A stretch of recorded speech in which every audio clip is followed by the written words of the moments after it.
ইয়ো guys WhatsApp চলে এলাম আরও একটি ব্র্যান্ড নিউ ব্লগ নিয়ে। আমি ঋত্বিক থাকছি আপনাদের সাথে। আশা করছি আপনারা ভালো আছেন। তো ব্লগের বিষয়বস্তু হলো আজকে পর্যটক বাসে চড়ে আমরা কিভাবে পতেঙ্গা গেলাম, কোত্থেকে এই বাসগুলো উঠলাম এবং ভাড়া কেমন তা সব জানাবো আজকের এই ভিডিওতে। তো ব্লগ শুরু করার আগে বলে দিই, চ্যানেলে নতুন হয়ে থাকলে চ্যানেলটি সাবস্ক্রাইব করতে ভুলবেন না এবং এর পাশে থাকা বেল আইকনটি ক্লিক করতেও ভুলবেন না। তাহলে আর দেরি কিসের, চলুন ব্লগে ঝাঁপিয়ে পড়ি। দিনটি খুবই রৌদ্রোজ্জ্বল দিন ছিল। চলে এলাম টাইগার পাস, কারণ এখান থেকে আমরা পর্যটক বাসে উঠতে পারবো। বাসায় দিক থেকে কাছে হওয়ায় টাইগার পাস থেকে উঠলাম। মূলত বাসগুলো ছাড়া হয় নিউ মার্কেট থেকে। দুই ধরনের সার্ভিস রয়েছে, ছাদ খোলা এবং ছাদবিহীন। মূলত সপ্তাহে 5 দিন, রবি থেকে বৃহস্পতি বিকেল 3টা থেকে 4টা টাইগার পাস থেকে পতেঙ্গার উদ্দেশ্যে যায়। অন্যদিকে সাপ্তাহিক ছুটির দিন শুক্র ও শনিবার 4টি করে ট্রিপ, যথাক্রমে সকাল 9টা, সকাল 10:30টা, বিকেল 3টা ও 4টা। মূলত টাইগার পাস হতে পতেঙ্গা ট্রিপের মূল্য 70 টাকা। আপনারা কেউ ডিসি পার্ক যদি নামতে চান তখন ভাড়া হবে 40 টাকা। অন্যদিকে ডিসি পার্ক থেকে পতেঙ্গা সমুদ্র সৈকত 30 টাকা ভাড়া জনপ্রতি। এই মুহূর্তে আপনারা দেখতে পাচ্ছেন চট্টগ্রামের অতীব সুন্দর একটি রাস্তা, যেটি পাহাড় কেটে তৈরি করা হয়েছে। হ্যাঁ, ঠিকই ধরেছেন, এটি বায়েজিদ লিং রুট। পর্যটক বাসে ছাদ খোলা অবস্থায় ভিউটা আরও অসাধারণ লাগছে দেখতে।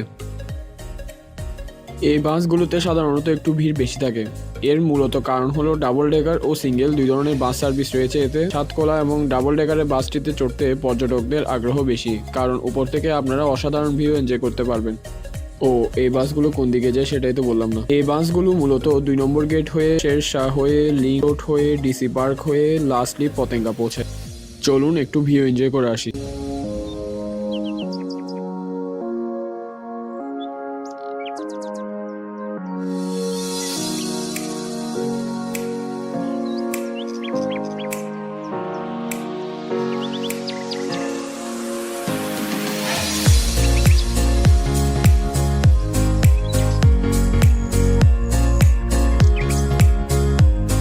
অবশেষে দেখতে দেখতে বলতে বলতে চলে এলাম পতেঙ্গা। বিচের সৌন্দর্য অবলোকন করছিলাম। দেখতেই পাচ্ছেন দুপুরে যখন আসছিলাম তখন তেমন মেঘ ছিল না। হঠাৎ করে আকাশ মেঘাচ্ছন্ন হয়ে গেল। মেঘ, সূর্য এবং সমুদ্রের এই যেন এক অপূর্ব মিলন মেলা।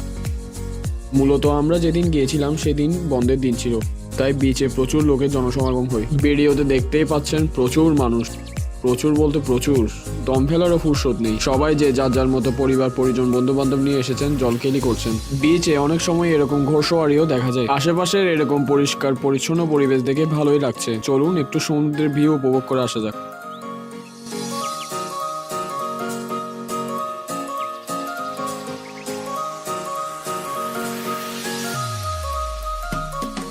এরই ফাঁকে হঠাৎ করে আমাদের বন্ধুরা মিলে সবাই ঠিক করলাম আমরা গান করব। যেই কথা সেই কাজ, আমরা শুরু করে দিলাম। গানটি আপনাদের সাথে এখানে ভিডিওতে শেয়ার করছি। যদিও সমুদ্রের গর্জন, চারিদিকের নয়েসের কারণে গানটিতে হয়তো একটু নয়েস পেতে পারেন, তারপরেও আশা রাখছি গানটি আপনাদের ভালো লাগবে। সো আর দেরি না করে let's here it together. A few moments later.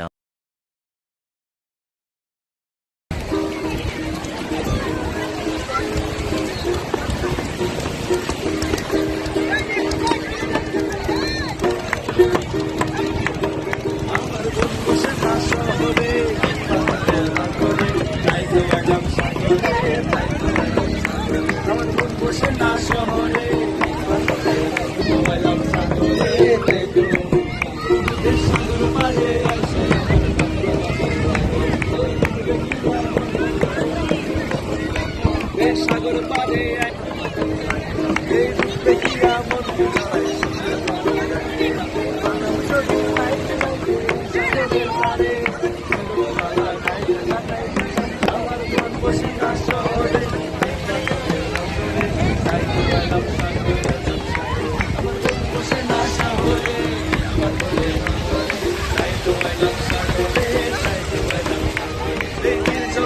ভাষায়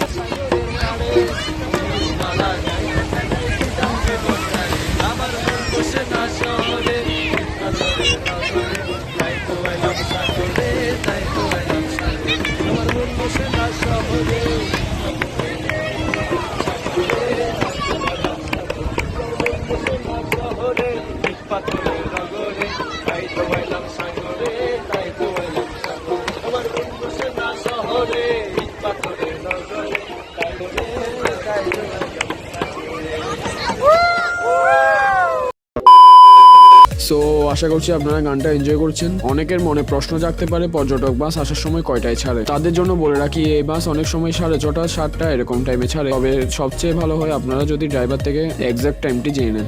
সো যে গানটি শেষ করলাম শুরু হয়ে গেল আকাশভেঙ্গি বৃষ্টি। যদিও আসার সময় রোদ ছিল, যাই হোক বৃষ্টির কারণে আমরা পর্যটক বাসটি মিস করে ফেললাম। অতঃপর ভাগ্যে জুটলো এস আলমের একটি বাস, যেটা পতেঙ্গা থেকে মার্কেট জনপ্রতি 50 টাকা করে নিয়েছিল। আমি বসেছিলাম বাসের ডেকে, সেই লেভেলে একটা এক্সপিরিয়েন্স ছিল সেদিন।